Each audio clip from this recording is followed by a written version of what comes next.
Lunes 6 de marzo del 2023, soy Carolina Díaz y les doy la bienvenida a JNE Noticias. Veamos inmediatamente nuestros titulares.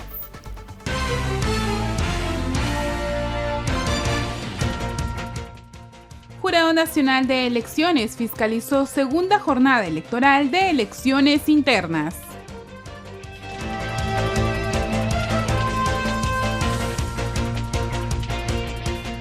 La Comisión de Constitución del Congreso reanuda mañana el debate sobre el adelanto de elecciones.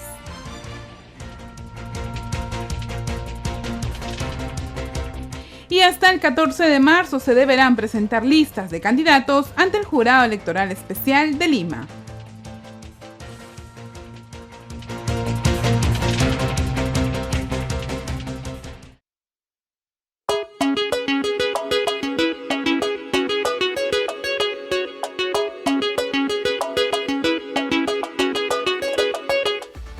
Y el último domingo se realizaron las elecciones internas a través de la modalidad de delegados y el Jurado Nacional de Elecciones fiscalizó esta jornada electoral. Veamos. El Jurado Nacional de Elecciones estuvo presente el domingo 5 de marzo en las elecciones internas donde participaron delegados de 8 organizaciones políticas para elegir a sus candidatos de las elecciones municipales complementarias del 2 de julio. En Lima votaron 6 delegados en total en el Colegio José Jiménez Borja en Cercado de Lima, 4 correspondientes al partido Alianza para el Progreso y 2 del FREPAP.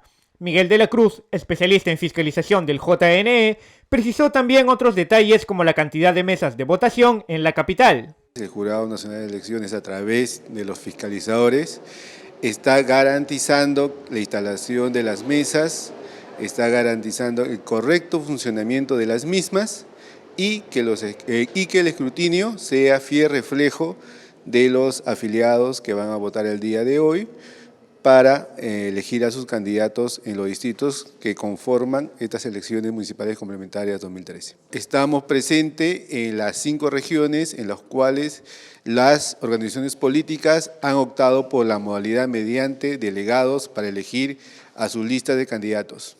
Personal de la OMPE estuvo presente en el local de votación orientando asimismo a los miembros de mesa que llegaron de ambas organizaciones políticas, en conjunto con la presencia de fiscalizadores y una fiscal.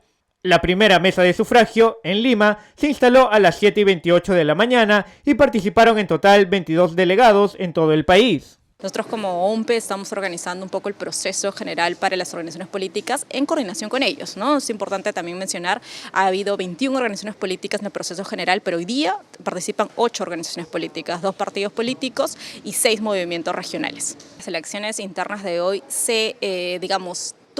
son parte de un proceso mucho más grande que son parte de las elecciones municipales complementarias que van a tener lugar el 2 de julio, ¿no? Entonces, esta es como un primer paso para las elecciones municipales complementarias del 2 de julio. Entonces, a partir de eso, todavía estamos teniendo hoy día, culmina la jornada, se hace el repliegue correspondiente, se presentan los resultados de los candidatos y candidatas y se les informa a las organizaciones políticas. Y a partir de eso, ya a partir de abril tendríamos ya la instalación de las oficinas descentralizadas de procesos electorales y con eso, empezamos ya el proceso con miras al 2 de julio. Cabe precisar que de acuerdo con información actualizada de la Central de Operaciones de Procesos Electorales del JNE, en total se instalaron 11 mesas de sufragio en todo el país, 73 efectivos de las Fuerzas Armadas, además, resguardaron los locales de votación, así como 20 efectivos policiales. Los fiscalizadores del JNE supervisaron en este sentido el despliegue de este material a los centros de cómputo para que se realicen sin dificultades las elecciones municipales complementarias del 2 de julio. Importante la labor de fiscalización que el Jurado Nacional de Elecciones cumplió entonces ayer domingo en la segunda y última jornada de democracia interna. Ahora tenemos información de la OMPE que ha publicado en sus redes sociales sobre la publicación de los resultados oficiales de esta segunda jornada electoral de ayer, donde participaron 22 delegados a nivel nacional para definir finalmente la lista de candidatos que van a intervenir en estas elecciones del 2 de julio. Como podemos ver en la pantalla están los resultados por agrupación política indica que han participado en esta ocasión. Los que interesados en poder ver estos resultados pueden ingresar a la página de la OMPE www.resultados.ompe.gov.pe, en el que se podrá hacer una búsqueda por región y por organización político. Como se recuerda, participaron en total 8 organizaciones vía delegados. El Jurado Nacional de Elecciones estuvo presente además en los 5 locales de votación, fiscalizando este proceso que ha concluido antes de las 5 de la tarde, según tenemos información. Y según el cronograma electoral, hasta el 14 de marzo se deberán presentar las listas de candidatos ante el Jurado Electoral Especial de Lima. Las organizaciones políticas tienen como fecha límite al 14 de marzo para presentar las listas de candidatos para las elecciones municipales complementarias 2023. Recordemos que entre la fecha máxima para publicar resultados de elecciones internas a cargo de la OMPE, que es el 10 de marzo, hasta el 14 de marzo, es decir, 4 días después, todas las impugnaciones deberían estar resueltas porque las organizaciones políticas tienen fecha límite para hacer esta presentación precisamente el 14 de marzo. El 14 de marzo ya no debe existir duda alguna respecto a cuáles son las listas, cuáles son los candidatos que se van a presentar. El abogado de Secretaría General del JNE destacó además qué situaciones se podrían presentar tras la realización de elecciones internas. La referida a actas observadas. Las actas observadas siguen un proceso particular establecido también en el reglamento de actas observadas. Son las más frecuentes que hemos tenido para hacer una comparación en el proceso anterior, en las elecciones regionales y municipales del año 2022. Llegó un gran número de de actas observadas que las resuelve o las resolvió en su oportunidad el Pleno del Jurado Nacional de Elecciones en elecciones internas. Lo mismo podría ocurrir, pero hasta el momento, dado teniendo en cuenta que el último domingo 26 de febrero se llevaron a cabo la primera modalidad de elección interna a cargo de afiliados, hasta el momento no tenemos actas observadas. Y sobre el caso específico de Nina Bamba en Cajamarca, que no realizó elecciones internas, especificó que se deberá convocar a elecciones nuevamente. El Poder Ejecutivo vuelva a convocar a elecciones para este lugar específico. Para este distrito en específico, como ocurrió en procesos electorales en el año 2019 respecto al distrito de Chipao. Y en el contexto de las elecciones municipales complementarias, desde el 2002 hasta la fecha, 9 elecciones municipales distritales se realizaron. En el Perú se realizan elecciones municipales complementarias cuando se declara la nulidad de elecciones en circunscripciones donde se realizaron previamente comicios municipales. Este año se convocaron elecciones complementarias para el 2 de julio en 12 circunscripciones que aún no cuentan con una autoridad electa. En tanto, los alcaldes y regidores de la comuna continúan siendo los de la anterior gestión. En estos comicios se busca elegir entonces a 12 alcaldes y 60 regidores distritales. Sin embargo, no es la primera vez que se convoca a una elección complementaria. Desde el 2002, año en que inicia la realización de elecciones subnacionales simultáneas en el país, se han realizado 9 elecciones complementarias a nivel distrital. Esto en 2003, 2005, 2007, en el 2011 en 2 oportunidades, en el 2012, el 2015, 2019 y en el 2020. En los mismos se identificaron que los procesos electorales con más electores hábiles se realizaron en el año 2011, con 113.230 electores. Asimismo, en el 2015, con 115.570 electores hábiles fueron los llamados a votar por segunda vez. Respecto a la participación electoral, en el 2005 se registró la mayor participación con más del 84%. Cabe destacar que en promedio la participación electoral en las últimas 9 elecciones complementarias fue del 68.75%. Asimismo, desde las municipales complementarias del 2003 en adelante, un total de 134 localidades han participado en un proceso municipal complementario. Y la última encuesta del Instituto de Estudios Peruanos reveló que cerca del 90% de ciudadanos aún quiere un adelanto de elecciones. La ciudadanía aún reclama un adelanto de elecciones generales y una renovación tanto del Ejecutivo como del Legislativo. Esto se vio reflejado en manifestaciones en diferentes partes del país y también en encuestas realizadas para conocer la inquietud que existe hoy en los peruanos sobre la inestabilidad y crisis política que atravesamos. Es en ese sentido que, según la encuesta del Instituto de Estudios Peruanos, alrededor del 88% de encuestados se muestra a favor de un adelanto de elecciones generales. El número que se ve muy fuerte es el de 69%, pero igual en menor medida hay quienes aceptan que sea en el año 2024, pero son muy pocos, menos de 10% los que quieren que sean, o no necesariamente si es que quieran, ¿no? Porque se pregunta más bien qué es lo que sería conveniente, ¿no? Exacto, casi 90%, ¿no? Casi podemos decir 9 de cada 10 que quiere que se adelante las elecciones. De la misma forma, sobre cómo el Congreso de la República aborda el tema de elecciones, el 33% de los encuestados considera que los parlamentarios buscan quedarse hasta el 2026.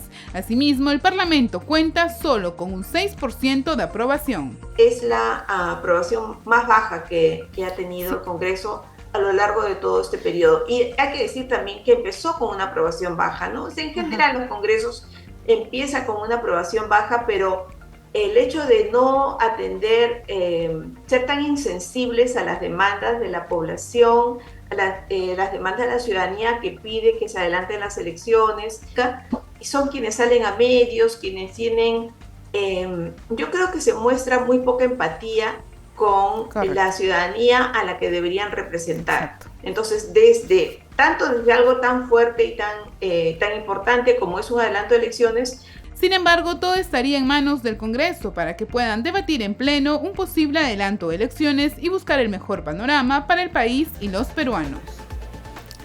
Y el presidente de la Comisión de Constitución, Hernando Guerra García, informó a un medio local que el grupo de trabajo retomará mañana el tema de adelanto de elecciones. La propuesta legislativa para un adelanto de elecciones continúa en el Congreso. Así lo informó el presidente de la Comisión de Constitución, Hernando Guerra García, quien adelantó que su grupo de trabajo retomará mañana su debate.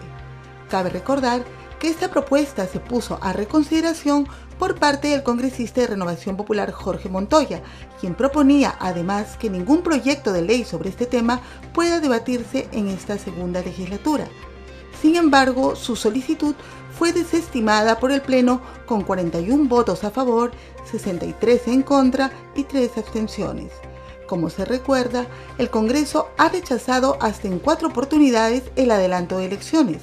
La única vez que hubo consenso en el Parlamento respecto a este caso fue en diciembre del 2022, cuando la iniciativa para adelantar los comicios a abril del 2024 obtuvo 93 votos a favor.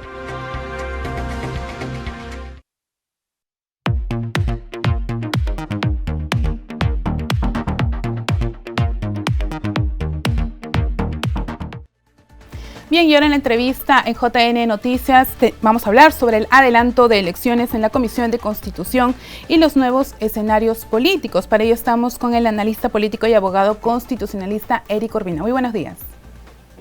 Muy buenos días, un gusto poder conversar con usted.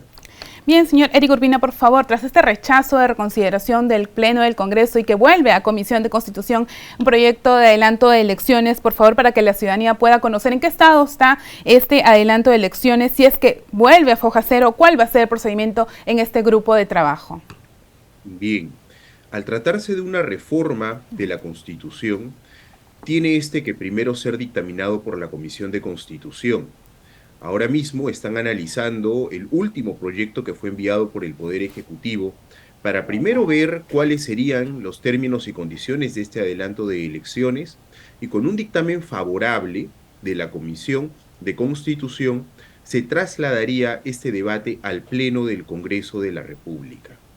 Inicialmente esta comisión no podía volver a discutir este tema en tanto y en cuanto el Pleno del Congreso lo había mandado al archivo en más de una oportunidad. Sin embargo, este mismo Pleno del Congreso decidió hacer una excepción y permitir a la Comisión de Constitución que vuelva a discutir sobre el tema, yo creo que en atención al clamor popular y a la inestabilidad política en la que vivimos. Correcto. Y en esta comisión de constitución que se va a ver nuevamente este tema, ya que se ha aprobado para que pueda ser visto, ¿hay posibilidad de que se cambie algo del texto, este proyecto que ellos tienen?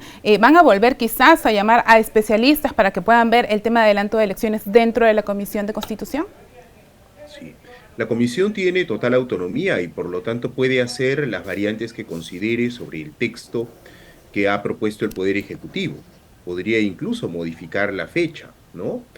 Seguramente va a llamar primero a los órganos encargados de organizar las elecciones. Estamos hablando del Jurado Nacional de Elecciones, el Registro Nacional de Identidad y Estado Civil y también la Oficina Nacional de Procesos Electorales, para que primero ellos, que son los que van a tener finalmente que ejecutar esta decisión, pues planteen cuáles serían los escenarios, cuáles son los plazos que se requieren y demás necesidades.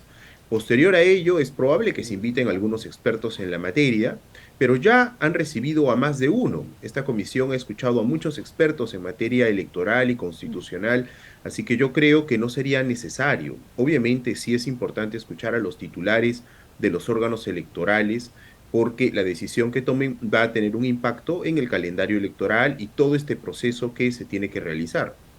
Correcto, como usted bien lo ha dicho, en numerosas veces han acudido los titulares de organismos electorales al Congreso, tanto a la Comisión como al Pleno, para brindar su opinión sobre un adelanto de elecciones en una fecha en especial. Pero en este caso, en la que se tenía en mente, que era abril del 2024, ¿seguiría en pie todavía que se pueda ser factible unas elecciones para esta fecha? Yo creo que sería el mejor escenario, puesto que el otro, que era en diciembre, ¿no?, del 2023, ya acelera mucho, ¿no?, el camino a recorrer, y esto podría también poner en riesgo la propia calidad de la elección. No olvidemos que hay unas elecciones internas que se tendrían que realizar previamente. Existen varios nuevos partidos políticos que están buscando una inscripción. Entonces, hacerlo en una fecha anterior a abril del 2024, creo yo, podría perjudicar gravemente el propio proceso electoral. Sin embargo, abril del 2024 es una fecha, a mi juicio, bastante acertada. Aún así, habría que ajustar algunos calendarios, pero podríamos tener una elección de mejor calidad y con la participación de más actores políticos que están buscando ahora mismo su inscripción. Correcto. Bien, en cuanto a fechas, ¿no? La Comisión de Constitución, como usted bien dice, un escenario perfecto sería abril del 2024 y aún sería posible. ¿Este texto normativo que va a estar en la Comisión de Constitución tiene algunas fechas para que pueda pasar posteriormente a debate en comisión y luego al Pleno? ¿Hay alguna fecha límite que ellos tienen para que pueda darse esto o no existe fecha? La fecha macro es la que la Constitución establece para la reforma de la Constitución, que son 2 legislaturas consecutivas. La legislatura inicia dentro de poco, o bueno, me parece que ya inició el 1 de marzo, perdón, entonces esta se va a desarrollar en principio hasta el 15 de junio y seguro se va a prorrogar por algún tiempo más. La siguiente legislatura suele iniciar siempre el 26 de julio. Entonces tendría que ser esta reforma de la Constitución que contemple un adelanto de elecciones discutido en este primer momento, desde ahora, bien, que la Comisión ya tiene en su poder y en su agenda este proyecto, y después del 26 de julio. Hay un escenario político que se puede dar también y es desdoblar la legislatura para poder aprobar esta reforma constitucional antes de esperar al 26 de julio. También podría darse, tendría que para ello acordarse en el Pleno del Congreso, ¿no? Esto ya implica, digamos, más acuerdos que los mínimos para reformar la Constitución. Correcto, estaría en manos entonces de los parlamentarios en este caso para que puedan hacer dicho cambio. Con respecto a la opinión que los organismos electorales puedan dar sobre un adelanto de elecciones, ¿qué tan importante es que los congresistas en este caso puedan tener en cuenta los plazos para que se pueda realizar un proceso electoral? Es muy importante porque son los organismos electorales los que finalmente van a ejecutar el adelanto de elecciones y convocar tanto a la ciudadanía como a los propios partidos políticos a participar de las mismas. El Congreso de la República tiene una gran responsabilidad al reformar la Constitución, pero no va a ejecutar el adelanto de elecciones del Parlamento. Eso lo hacen los organismos electorales. Entonces, escucharlos es de vital importancia. porque una decisión totalmente política que se aleje del ámbito técnico puede llevar no solamente a un proceso electoral viciado, sino también a la propia queja, ¿no?, y disgusto por parte de los mismos partidos políticos que ahora mismo tienen bancada en el Parlamento y de otros que buscan tenerla. Correcto. También existe en el Congreso la intención de hacer reformas electorales, ¿no? ¿Hay alguna que sea para usted necesaria contemplar también, que se vea en esta legislatura? Mire, hay muchas importantísimas, como por ejemplo, retorno a la bicameralidad, el propio evitar, ¿no? En todo caso, permitir que se dé la reelección de los parlamentarios y otras más. El tema es si es que se puede conseguir aquello, ¿no? Yo creo que si conseguimos solo el adelanto de elecciones, habremos ganado muchísimo. Yo creo que esa debe ser la principal tarea que tengan y sobre ello, pues que todos traten de poner su granito de arena. Ya lo demás, si lo consiguen, será, creo yo, muy bueno, pero lo veo muy difícil, ¿no? En todo caso, que consigan el adelanto de elecciones y de repente un próximo parlamento podría discutir otras reformas pendientes. Correcto, porque también usted cree que hay predisposición por parte de los parlamentarios en revisar este adelanto de elecciones, ¿lo ha visto usted? La verdad es que no, yo no creo que haya realmente una voluntad política para adelantar las elecciones, si no ya lo hubiesen hecho, ¿no? Todo lo contrario, a cada uno ha comenzado a disparar por su lado y el no ponerse de acuerdo ha llevado que pasaran tantos meses, estamos ya en marzo y no tenemos un adelanto de elecciones viable. Es más, aunque la Comisión de Constitución ahora va a volver a debatir el tema, nada nos asegura que esto se pueda realizar. Se requieren 87 votos o 66 como mínimo más referéndum y ello implica también ampliar el plazo. Entonces acá los congresistas no creo que tengan la voluntad política hoy. Sin embargo, la voluntad política es algo que va cambiando con el día a día. La población también parece que está mucho más tranquila, pero las encuestas demuestran que sigue esperando que se adelanten las elecciones. Bien, Esto que por un lado... Sí, correcto, señor Urbina. Y finalmente también este adelanto de elecciones, ¿usted cree que puede hacer una salida a esta crisis que tenemos en el país, constantes protestas y manifestaciones que se están dando a nivel nacional? Yo creo que es un primer paso. Obviamente no va a solucionar todos los problemas ni la crisis política que vivimos. Esto se deberá solucionar en varios años y obviamente partiendo de un acuerdo político. Junto con ello hay necesidades básicas que tienen que ser atendidas y que la población reclama con total justicia y legitimidad. No lo va a poder resolver este Parlamento con el adelanto de elecciones, pero yo creo es un primer paso que hay que dar. Correcto, es un primer paso, como usted menciona, que se tiene que dar y es por parte del legislativo, en este caso, que está en manos este adelanto de elecciones y que sea visto también posteriormente, después de la Comisión de Constitución, en el Pleno del Congreso. Muchas gracias por la entrevista, señor Urbina. Muchas gracias a usted, buenos días. Bien, nosotros con esta información nos vamos a una breve pausa y volvemos con más.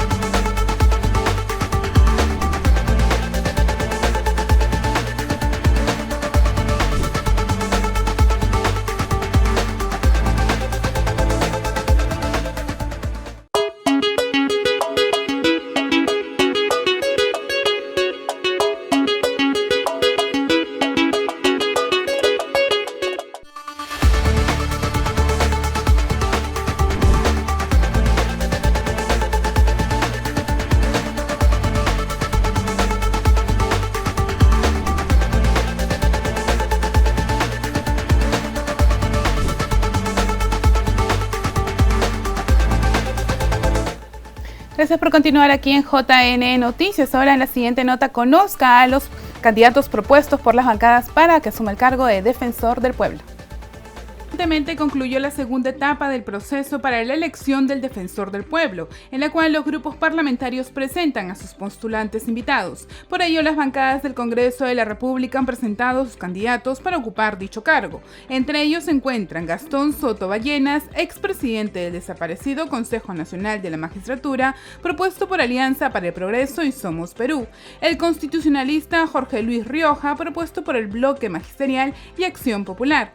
Asimismo, en Perú Perú Libre presentó como candidato a Josué Gutiérrez Cóndor, quien fue congresista de la República. También figura Pedro Cartolín, quien actualmente integra la Sala de Derecho Constitucional y Social Permanente de la Corte Suprema. Él fue propuesto por Podemos Perú y Somos Perú. Por último, la bancada Fuerza Popular presentó como candidata a la abogada Delia Muñoz, ex procuradora supranacional y ex ministra de Justicia. Cabe destacar que la selección de candidatos aptos se encuentra a cargo de una comisión especial del Congreso que publicaría la lista de postulantes desde hoy. De acuerdo con el cronograma, a partir del próximo martes 9 de mayo del 2023, el Pleno del Congreso estará en condiciones de elegir al nuevo defensor del pueblo. Y el RENIEC emite DNI electrónicos al costo del DNI azul. Ciudadanos podrán solicitar este documento a tan solo 30 soles. RENIEC lanzó la campaña para tramitar el DNI electrónico al costo de un DNI azul. Ciudadanos mayores de 17 años podrán realizar este trámite pagando solo 30 soles. Juan Carlos Castro, director de Servicios Generales del RENIEC, nos contó en qué consiste esta campaña. Aquellos ciudadanos que realicen trámites de renovación van a poder obtener un DNI electrónico al costo de un DNI azul, que es de 30 soles. Entonces, aquellos ciudadanos que paguen 30 soles y requieran realizar un trámite, se les va a otorgar el DNI electrónico. Está dirigido para ciudadanos de 17 años a más que en algunos casos cambian del DNI amarillo para el DNI azul, y en este caso ya no les vamos a dar el DNI azul, sino el DNI electrónico. Cabe recordar que el costo normal del DNI electrónico era de 41 soles. Sin embargo, con esta campaña impulsada por la entidad registral, se estaría beneficiando a los ciudadanos con un precio más accesible. Un aproximado de 500.000 de jóvenes renovarían su documento de identidad, y lo que se busca es que opten por el DNI electrónico. Que el DNI electrónico es un DNI que cuenta con mayores elementos de seguridad. Son 15 elementos de seguridad que tiene el DNI electrónico, y este DNI electrónico lo que nos va a permitir es dar mayor seguridad jurídica a nuestros ciudadanos. ¿Por qué? Porque al contener mayores elementos de seguridad, como es un holograma, contiene un chip donde se insertan los datos, se imprimen en relieve, es tornasolado, va cambiando de colores, de tal manera que nos va a ayudar en nuestra vida diaria y en nuestra vida cotidiana a hacer diversos trámites. Indicó además que para acceder a la campaña solo tendrán que acercarse de manera presencial a las oficinas del RENIEC, esto debido a que el DNI electrónico solo podrá ser recogido por el titular del trámite, pues a diferencia del convencional es necesario crear una clave para el certificado y la firma digital. El Ministerio de la Mujer y Poblaciones Vulnerables brindará asesoría técnica en gestión pública a las mujeres que ocupan cargos de elección popular en los gobiernos regionales y locales. Veamos. La ministra de la Mujer y Poblaciones Vulnerables, Nancy Tolentino, informó que su sector brindará acompañamiento y asesoría técnica en gestión pública a las mujeres que ocupan cargos de elección popular en los gobiernos regionales y locales. En entrevista con el programa Andina al Día, Tolentino detalló que su sector ha lanzado la estrategia multisectorial Gobernando Juntas, a fin de contribuir a un buen desempeño de estas mujeres y empoderarlas en el ejercicio de sus derechos políticos. Queremos apoyar a las mujeres que han ingresado a este espacio político, a vicegobernadoras, gobernadoras, alcaldesas, consejeras regionales, provinciales, etcétera.